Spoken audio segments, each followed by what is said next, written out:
This 5-minute solution will show you how to uninstall Steam from your computer. First of all, close the Steam and click on Show Hidden Icons. And if you see Steam here, then right click on Steam and click on Exit Steam. Once your Steam completely exit, now click on your search icon and type here Steam, and you will get your Steam app here. Now right click on it and click on Uninstall, and you will get these Programs and Features window. Here scroll down and search for Steam. Again select Steam and right click on it and click on Uninstall.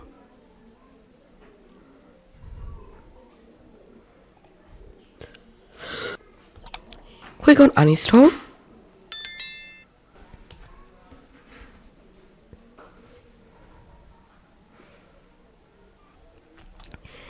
And as you can see, my Steam has been successfully uninstalled. Now click on Close. And this is how we can uninstall Steam. If you find this video helpful, don't forget to subscribe 5 Minute Solution. See you in the next video.